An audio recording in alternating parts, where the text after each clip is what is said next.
Hi, good afternoon, everyone. After Praveen has built up everyone's energy, I'm going to shamelessly plug into it and talk to you about, you guess what? Energy.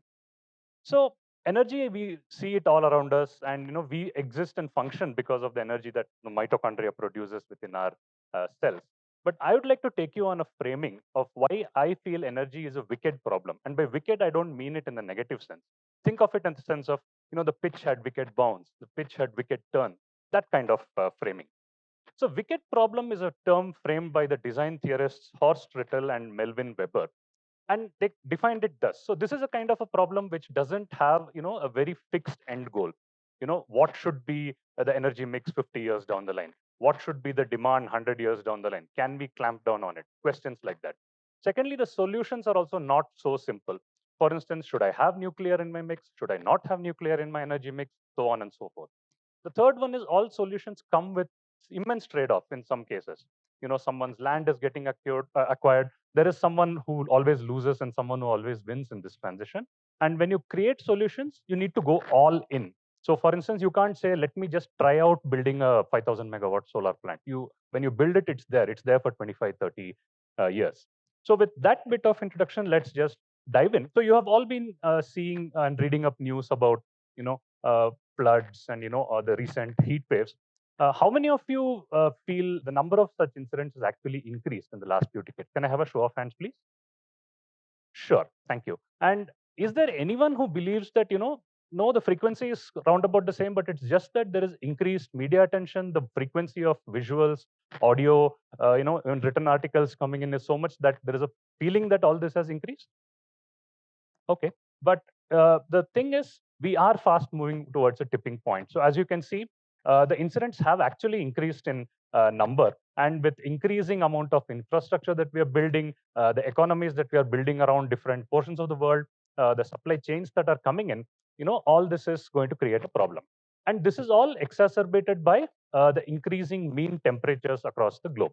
Now, if you see from the time of the industrial revolution in 1850s and thereabout, you can see how gradually the temperature has increased as of now, and this is fast creating a significant problem as we go along. Now, in India, we had a perfect storm, settling in the last few months. You must have seen and read about it, but let me just take you through it. We had post the COVID lockdowns and the slow recovery of the economy, people moving about, industries restarting operations. So that was just the beginning of how the demand slowly grew from the time of the lockdowns, when there was hardly any industrial and commercial activity. And coupled with this, we had the heat wave settling particularly across North India. And coupled with that was the coal shortages. Plants really didn't have coal at their yards. The coal mines weren't producing that many quantities of coal. The rail rakes weren't there to get them to these plants, and that created this situation where you had prices zooming up to 20 rupees per kilowatt hour in March. There was a subsequent restriction of capping it to 12, etc. But all this ultimately resulted in significant amount of power cuts in a country when we were touting that we had a lot of surplus. So I'm sure you're all thinking of, understand where I'm going, already heading to with this. To put it in the parlance of sensational journalism, climate change ka match ka mujrim kaun? If I were to pose you that question, the answer is natural. It is energy. But again, how many of you think that 90% of GHG emissions comes because of energy? No one? 50%? Any takers for that? Okay, good. You're all right in the middle, and you're right. The answer is about 73.2%. It's a huge number, and it transcends across multiple sectors. You have industry, you have housing, buildings, cities, and you also have transport, which contribute a significant share of GHG emissions. Now, is this all doom and gloom? No. There has been gradual, steady progress. Why do I say so? Have a look at this graph. The lines at the bottom, the yellow and the blue one, which refer to the energy intensity of GDP and the carbon intensity of that energy, they have been steadily coming down in the last few years.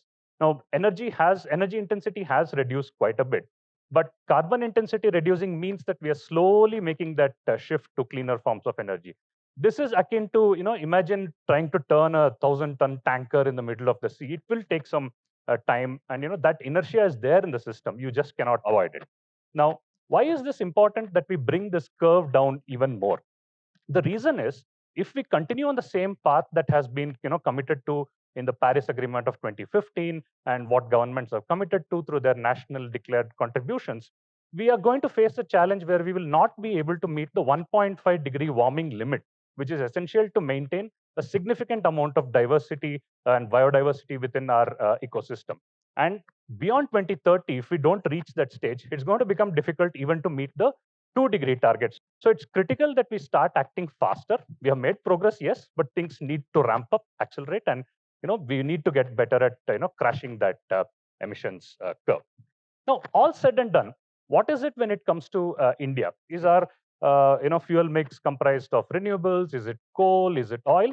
So it's mainly coal. King coal, as it is called in many sources of literature. We find that it forms a significant chunk of our energy mix, followed by oil. And you can see a small blue sliver, which refers to the slowly growing sets of renewables. And if you want a better sense of where all this coal and oil is getting consumed, just focus on the purple and gray bars, which ultimately lead to the different consumer categories. So the point I want to make is it is locked into this economy, and it's going to take some time to come out. And there aren't easy solutions which will get us over the line. But as I said earlier, there is a small sliver of renewables in that previous graph which you saw. And that pertains to the contribution from energy efficiency and renewable energy, mainly on the electricity side of things. So let's take a look at what we have been doing in that space. First, energy efficiency. This is the first fuel, or the negawatt as it is called, and it's absolutely essential that we do this first. But given how renewables is the flashier cousin, so let me illustrate that with an example. For example, if I were to give you two options. One, would you rather have a very nice profile picture taken in front of, wind blowing in Kanyakumari and, wind farms behind you with the turbines running, or some nice shiny new solar farm, or in some, industrial park where, inefficient motor has been changed with the efficient one, which looks about the same? What would you prefer? Definitely the, photos in front of the renewables. So that flashiness has given renewables much more attention, but this common cousin has actually also helped you achieve about 100,000 crores of savings in 2018-19. Now, the flashier cousin coming to renewables, contribution is immense. About 25% of our installed capacity in the country comes from renewable energy. And the challenge here is that you need to ramp up that 10% of electricity which is coming into the part of the mix. That needs to go up. Of course, if you also count hydro as a renewable resource, we'll not get into that debate today. But if you count hydro also a renewable resource, then 17% of our electricity comes from renewable energy sources. But yeah, both the flashy cousins as well as the common cousins need to coexist and work together. As John Milton said, they also serve those who stand and wait. So definitely there is a role for energy efficiency also. Now, we have come so far. We are in 2022. By the end of this December, we are going to achieve the first step of what we had committed, 175 gigawatts. What next? So you have a 2030 target next, which has been committed to at an international forum last November by the Prime Minister, which looks at having about 500 gigawatts of renewables coming in from non-fossil fuel sources. It could include hydro, it could include nuclear, etc. But imagine the scale. Right now, we are at about 100 gigawatts of renewables. Now, if we have to get that to 500 in 8 years, imagine the scale and the pace at which we need to operate. The second target that is part of that Panchamrit target is that we are going to reduce carbon emissions by 1 billion tons in the next 8 years. We are also going to reduce the emissions intensity of our economy by 45%.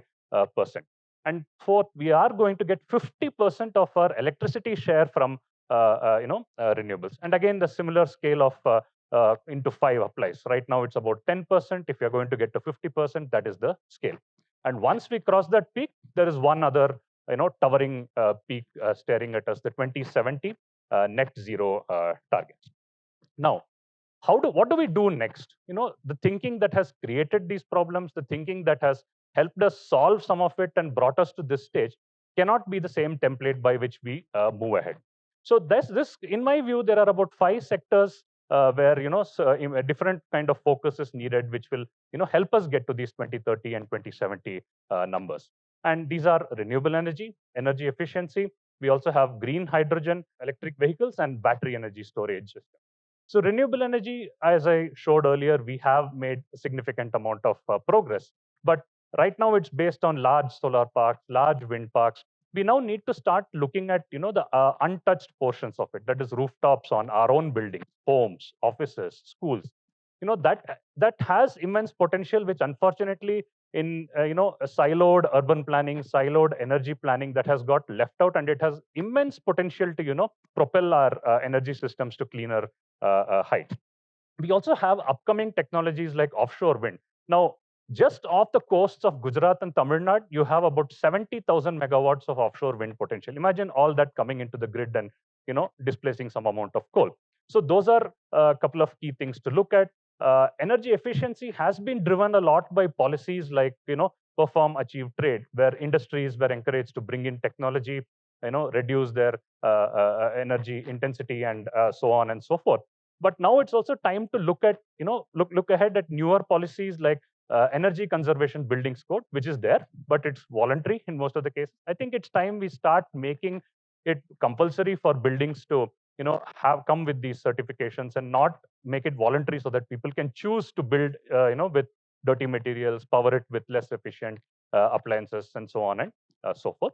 We also need to start focusing a lot more on the medium and small scale enterprises. Large corporates have they have figured out the knowledge that is needed for this.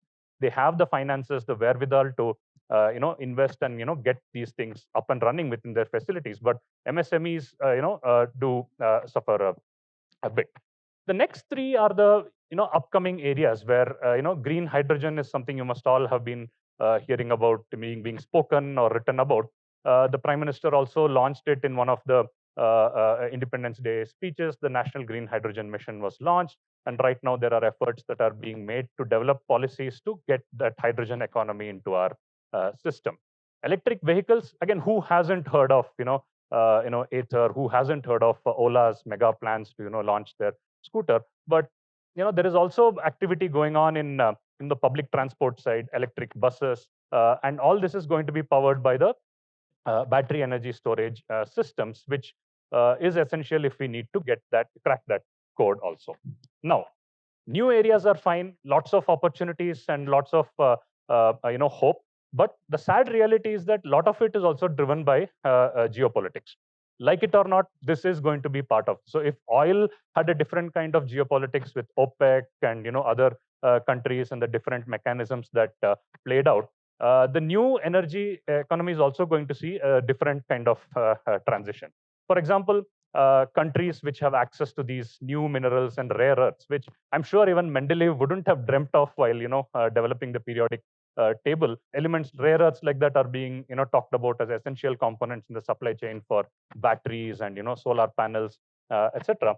We also have countries which have invested in R&D, who have invested in good policy initiatives to kickstart and propel their energy transition. Those are the countries which are going to take the lead in this new kind of economy. And there are three distinct actors who are also going to make their voice felt. One is cities. Now, it's more that in Western countries, cities have more city mayors and councils have powers to implement even clean energy initiatives on their side. Here, it's a little more restrictive, but definitely cities are making that effort. Corporations, of course, given their global commitments, they are making targets to go 100% renewable. They are making an effort to power all their vehicles 100% through EVs. They are on one other player. And last but not the least is the consumer. As Captain Planet says in that eponymous series, you have the power.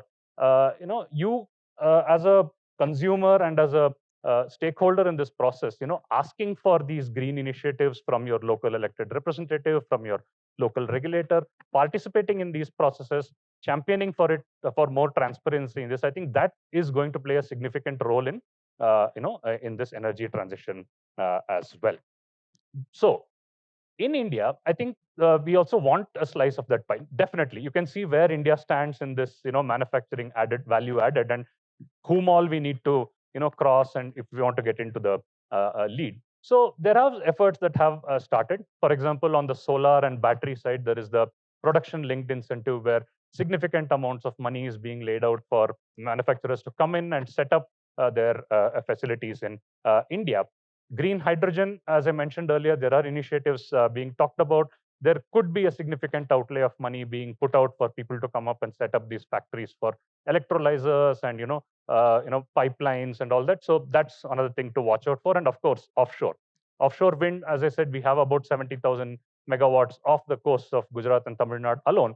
And we have a very vibrant supply chain as far as the onshore wind industry is concerned. So something to tap into as we explore offshore. Now, this is all fine. At the policy level, you make these schemes, and hopefully things will follow. But there are two elements on that, the nuts and bolts of which we need to get things right. One is, of course, financing. As on today, the distribution companies in India, or discoms, or electricity boards, as we popularly call them, they owe about 100,000 crores outstanding to the generating companies and other fuel suppliers. Now, imagine you're a business with that kind of outstanding, and it takes time to recover that money. I don't think it's a sustainable model. So that's and it's like imagine a leaking bucket. It has holes all around at the bottom. Even if you keep pouring thousands of liters, you're going to lose hundreds. Ultimately, it's an inefficient solution. The second nuts and bolts which we need to rectify is planning. So it's essential that as we keep adding these new forms of energy, we plan better so that assets are not left stranded. We are able to make use of things that are built. Now, we have sorted out the policy problem. We are also saying that we are aware of this nuts and bolts problem. Is it end of the day? Should we just wrap up and go home? How many of you think that renewables are fully benign? Is there anyone who says that just because there is no carbon dioxide emission, do you feel that renewables are really benign? Okay, have a look at these headlines. So this is from the solar park in Pavagada, which near Tumkur district in Karnataka. So when this plant was set up, it was a very interesting leasing model by which they had taken land from the farmers, and that's when the different problems started cropping up here and there. For example, people who had given out the land later on felt that though the area was semi-arid, they felt that though if there had been some agriculture expert who had been advising before they handed up these land parcels to the companies, they would have been better informed in making the negotiation process. Also, one other thing within the land lease agreement is that at the end of the lease period, the land would be returned to the farmers. Now, what will you farm on a place which has been concretized, leveled, and all the civil structures built in? What kind of farming can you do later on? So these are some of the issues which haven't been thought through. A second and even more important angle to this, I feel, is that land is associated with a significant amount of identity for many people. Now, when you lose that, it's like losing a part of yourself. So that's another thing which people have realized after giving out the land. And one more is pastoral nomadists are no longer able to take their herd of sheep or cows across the fenced off solar park now to access grazing land. So this is just some of the systemic issues which are coming up.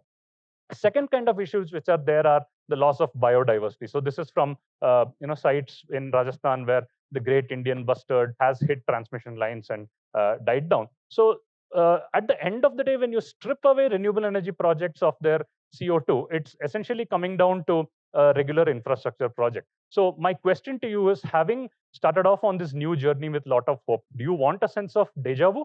I guess not.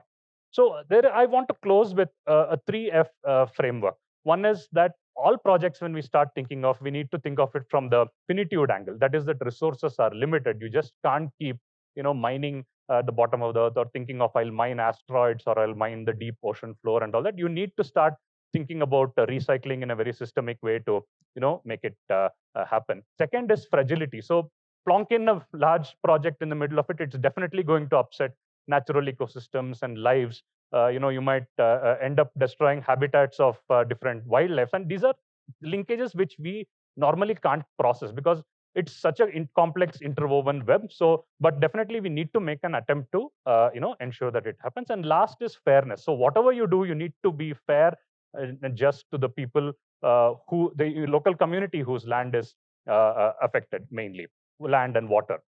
So I'll conclude by saying that I hope that my talk makes you start thinking more in terms of responsible energy rather than renewable energy alone. Thank you so much.